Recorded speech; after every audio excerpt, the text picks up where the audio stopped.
Esse vai ser o melhor vídeo sobre Infracommerce que você já assistiu no YouTube e eu tenho tanta certeza disso que eu já vou pedir para você deixar o seu like aqui embaixo e se até o final desse vídeo eu não agregar valor aos seus estudos, deixa o dislike e ainda me chama de alguma coisa aqui nos comentários, ó, sem nenhum ressentimento, beleza? Ontem, na calada da noite, a Infracommerce soltou aí a efetivação do seu plano de reestruturação e esse é um momento muito importante para a empresa e aí você vai interpretar para positivo ou para negativo. E meu amigo, já lhe peço perdão, eu não consigo fazer uma resposta rasa para você. O vídeo vai ter muito conteúdo, muito estudo sobre a Infracommerce, fica comigo que tem muita coisa boa. Começando aqui pelo segundo trimestre de 2024, onde foi simplesmente o pior momento da história recente da Infracommerce. Por quê? Nós tivemos aí receita em queda, mas não foi uma quedinha, não, foi muita queda, margens elas despencaram, prejuízo bilionário, desorganização financeira e esse foi o ponto de ruptura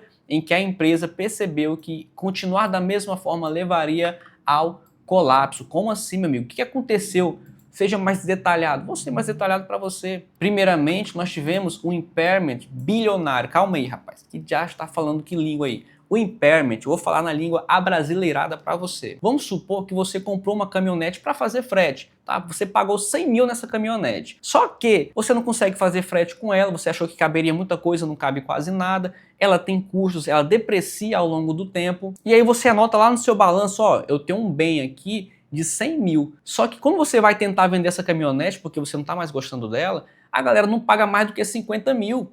Como assim, velho? Então eu botei no meu balanço ali 50 mil desse bem aqui, só que a galera só paga 50, só paga metade. E aí você faz o ajuste contábil, que é o tal do impairment. Primeiro você assume que de fato o seu carro está super valorizado, você não consegue vender ele mais por 100 mil, você entende, você assume que ele só vale 50 e você faz esse ajuste contábil, ou seja, no meu balanço ele não vai estar 100 mil mais não, ele vai estar 50, ou seja, eu perdi 50 mil nesse carro. Estamos entendidos? Impairment é o ajuste contábil de uma coisa que estava superestimada e você assume que ela vale bem menos. Entrando aqui no tópico do impairment, a empresa reconheceu uma perda contábil de 1,4 bilhão relacionadas a aquisições antigas, os M&As, né, os Mergers and Acquisitions, fusões e aquisições, que não entregaram os resultados esperados. Saiu comprando tudo achando que ia ser uma maravilha e no final não entregou nada. Pagaram caro demais por empresas que não deram certo e essa perda não teve efeito no caixa, mas derrubou o lucro líquido e mostrou que a empresa estava mal alocando o seu capital. Perceba, isso aqui é muito importante, ó, não teve efeito caixa. O impairment, como eu falei para você, ele é um ajuste contábil, porque você achou que a caminhonete valia 100 mil, mas ninguém paga 50 nela. Então você ajusta contabilmente, ó, esse bem aqui que valia 100, agora só vale 50. Então você bota lá menos 50 mil no seu balanço. Então não tem efeito no caixa que você tem, mas afeta contabilmente o seu lucro. Aqui na parte de perda de clientes relevantes, nós temos que a receita caiu porque a empresa perdeu contratos importantes e ainda rompeu contratos com clientes que davam prejuízo.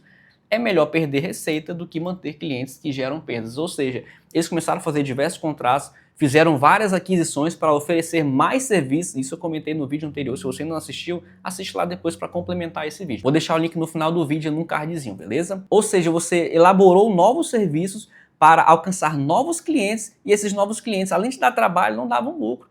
Então, isso aumentava a sua receita, só que não dava lucro, só dava prejuízo, né? Você gastava mais para oferecer o serviço do que você recebia da empresa que você prestava esse serviço. E para fechar essa parte, nós tínhamos também uma estrutura pesada, né? Apesar de reduzir o número de funcionários, a empresa ainda tinha quase 3 mil colaboradores, mantinha contratos, centros de distribuição e sistemas que não estavam gerando retorno. Esse foi o panorama do segundo trimestre de 2024. Eu vou até mostrar aqui, ó. Nós tínhamos um EBITDA ajustado negativo de menos 25,2 milhões, mas o mais importante estava aqui, ó. Como é que você vai dar lucro? Olha só isso aqui, ó. Despesas comerciais administrativas impairment, negativo de 1,5 bi, e só do impairment foi aquele reconhecimento que ela viu que de fato ela valia menos, 1 bilhão 376 milhões.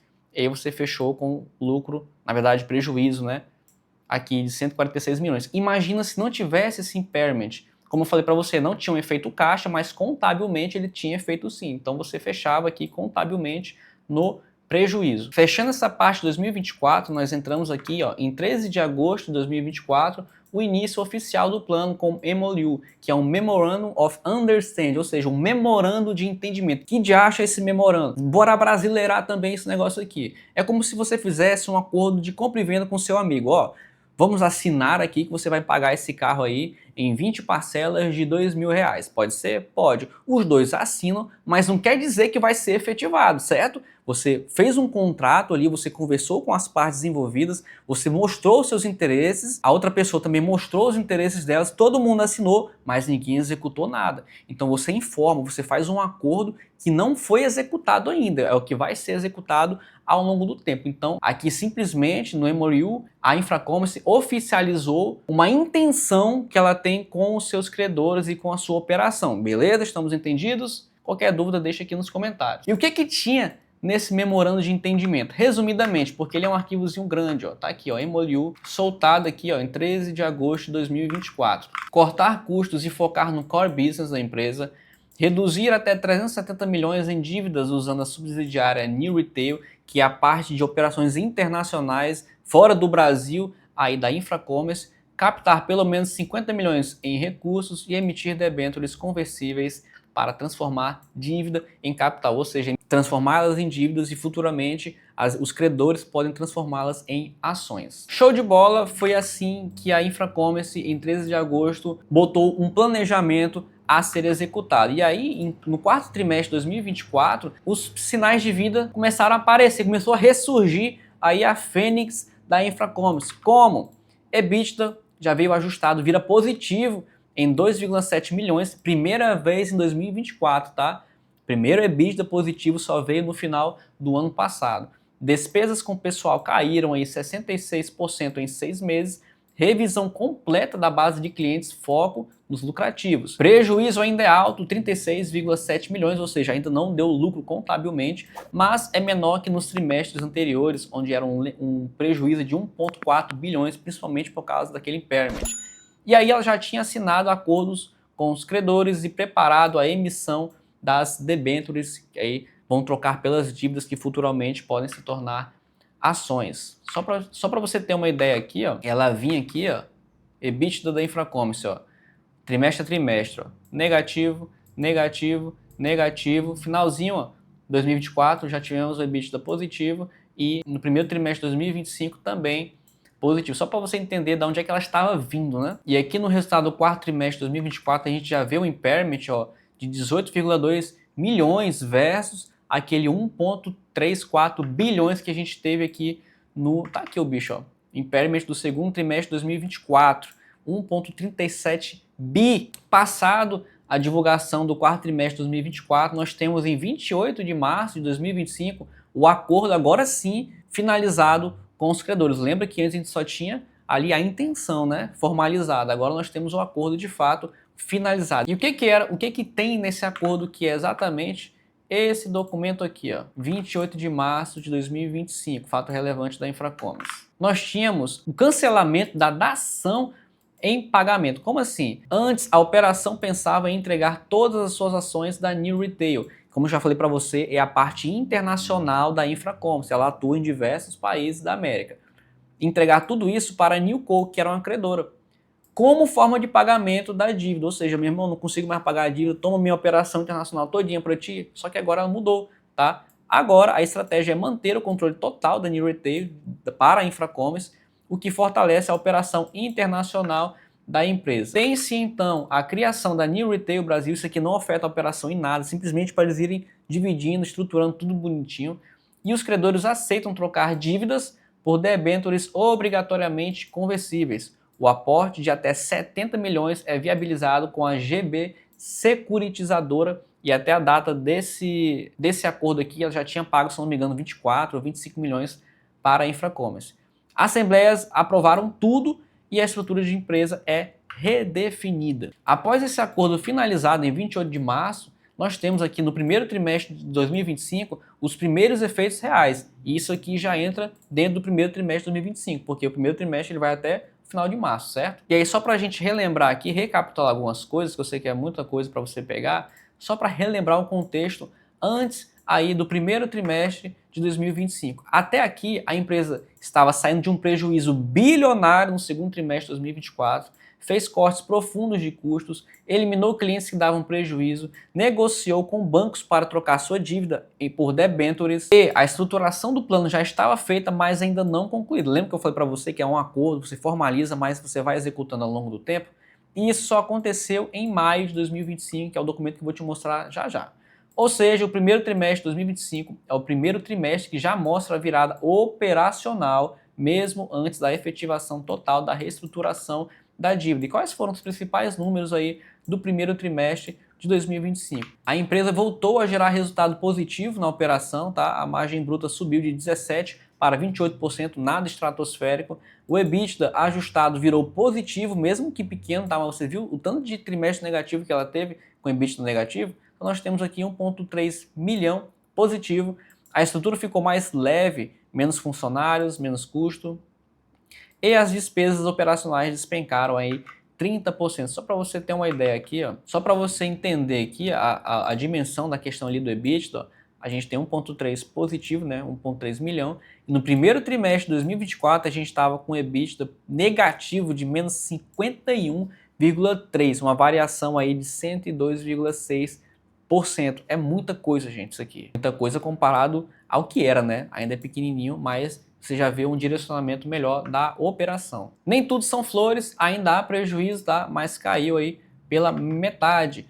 Apesar da melhoria operacional, o resultado líquido ainda foi negativo, tá? Um prejuízo aí de 44,8 milhões, causado principalmente por despesas financeiras altas, já que a conversão da dívida em debêntures ainda não tinha sido finalizada nesse trimestre, acontece apenas em maio de 2025, que eu vou mostrar já já aqui para você, beleza? Terceiro ponto importante desse último resultado trimestral é isso aqui, ó, o endividamento ainda segue alto, mas já com solução contratada. Nós temos aqui, ó, a dívida líquida saltou para 711 milhões. Isso parece ruim, com certeza é, tá? Mas já havia acordo com os credores para converter mais de 700 milhões em debêntures conversíveis em ações, reduzindo a pressão no caixa para os próximos trimestres. Ou seja, os credores dessa dívida aceitaram aí essas debêntures conversíveis em ações e isso vai ter um impacto lá no último tópico desse vídeo. Você vai entender que isso também não é 100% positivo. Para fechar essa parte do primeiro trimestre de 2025,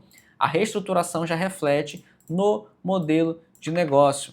A Infracommerce deixou de priorizar volume e crescimento a qualquer custo, né, que era o que estava sendo feito, né? Passou a focar em clientes rentáveis, contratos sustentáveis e eficiência operacional. E o resultado disso é, mesmo com a receita praticamente estável, a margem subiu forte. E aí você olha aqui, ó, no primeiro trimestre de 2025, o impacto que tinha aqui, ó, essa parte de impairment saiu todinha, tá? Está nula agora e olha quanto é que era aqui no segundo trimestre de 2024. É negativo aí de 1,3 bi, tá? Era uma coisa muito forte isso aqui no resultado contábil da empresa. E aí ontem, na calada da noite, tá, dia 23 de maio de 2025, a reestruturação de fato foi efetivada. Isso aqui é muito importante. Primeiro, a troca da dívida por debêntures foi finalizada. Como assim? A Infracommerce converteu 732 milhões em dívidas bancárias em debêntures, ou seja, em títulos que futuramente poderão virar ações, já já eu comento sobre isso. Isso resolve o problema de juros altos, amortizações pesadas, pressão sobre o caixa, ou seja, quem tinha dívida com a Infracommerce agora virou sócio da Infracommerce. Segundo, a Infracommerce agora controla 100% da New Retail, que é a operação internacional dela. Terceiro, negociações com todos os credores foram finalizadas, tá? Todas as negociações foram encerradas e a dívida antiga agora está toda dentro da sua nova estrutura. Não sumiu, tá? Não virou purpurina, não. Ela só trocou a forma dela. Já já vou te mostrar, vou comentar sobre isso com você. E um comparativo aqui de antes e depois. Antes a Infracommerce tinha uma alta dívida com juros altos para dívida convertida em debêntures, ou seja, não virou pó, ela virou debênture. Vai vendo. Pressão de caixa e amortizações, agora um fôlegozinho no caixa, como eu mostrei para você ali, o impairment de 1,3 bi saiu da parte contábil dela. A alta despesa financeira para redução drástica nas despesas e para fechar, os credores pressionando para credores agora são parceiros acionistas, gostando deles ou não, né? Meio que obrigatoriamente, mas foram. E para fechar, possíveis pontos negativos da reestruturação. Primeiramente, diluição acionária futura, tá? Para quem é acionista agora. Por quê? A empresa emitiu debêntures obrigatoriamente conversíveis em ações. Isso significa que em até 5 anos essas dívidas serão convertidas em ações da empresa. Eu já fiz um vídeo sobre essa questão de diluição, tá? Vou deixar o link na descrição também para você conferir lá esse vídeo. E eu só acredito que o acionista ele é diluído mesmo quando você de fato não traz nenhuma melhoria operacional. Agora, se a empresa melhora, mesmo que tenham mais ações no mercado, eu prefiro ser sócio de uma empresa que está melhorada do que um sócio de uma participação maior da empresa que está quebrada. Então aqui a Infracommerce tem pelo menos aí, ó, até 5 anos para melhorar aí a sua operação e não de fato diluir. Você vai diluir o acionista quando não trouxer nenhum resultado essa nova emissão de ações, que no caso aqui vai ser feita a conversão, né, da dívida em ações. Segundo ponto negativo é que os credores viraram quase sócios. Por que quase? Né? Porque não foi voluntário, como eu falei para você, né? Mas com poder estratégico, ou seja, antes o cara era teu credor. Aí você falou para ele, rapaz, não vai dar muito certo nessa dívida aí, vem trabalhar comigo. O cara, rapaz, não tem jeito, eu vou, né? E aí agora o teu credor é teu sócio, tá com você aqui do lado e com poder estratégico. Eu acredito que as empresas não vão querer que ela quebre agora que você é um sócio, né? Mas vai ser aquele amigo ali, aquele inimigo próximo, enfim. Terceiro ponto, reestruturação resolve a dívida, mas não garante o crescimento. E o que foi resolvido? A dívida foi convertida, os juros foram reduzidos, pressão no caixa foi aliviada. Mas o que ainda falta? Nem tudo são flores. Retomar o crescimento sustentável, reconquistar a margem líquida positiva e mostrar que consegue gerar lucro mesmo com a estrutura enxuta. Acabaram as desculpas da Infracommerce, meu amigo. Foi impairment, e foi o parceiro lá que não dava lucro, e foi os serviços que não prestavam. Removeu-se quase tudo. Qual vai ser a desculpa agora? Para no segundo trimestre de 2025 tu entregar um negócio fraco? Qual vai ser a desculpa para o terceiro trimestre de 2025 tu entregar um negócio fraco? Acabaram as desculpas, tá? Quarto possível ponto negativo, a dívida da empresa não desapareceu, só foi empurrada para frente, tá? Ou seja, se a empresa não se recuperar plenamente em até 5 anos, teremos aí um novo problema. E aí você me diz se você quer pagar para ver ou não, né? Aguardar esses 5 anos aí. E por fim, dependência de bons resultados operacionais agora é total. Como eu falei para você, acabaram-se as desculpas da Infracommerce. Fechamos aqui todo o panorama, toda a atualização sobre a Infracommerce. Deixa aqui nos comentários se você é acionista, se você não é, se você não quer ver nem a pintada de ouro ou se você está cogitando aí botar alguma graninha aí. Lembrando que não é recomendação de compra ou venda de qualquer ativo do mercado financeiro, é simplesmente um estudo. Estou compartilhando aqui as novas atualizações sobre a Infracommerce. Atualmente estou comprado na Infracommerce, já comentei sobre isso num vídeo anterior. Vamos aguardar para ver como que o mercado vai digerir essa informação aqui nas próximas semanas, né, nos próximos pregões. Eu espero que eu tenha contribuído, meu amigo, com seus estudos. Um abraço para você, sucesso nos seus investimentos e até mais!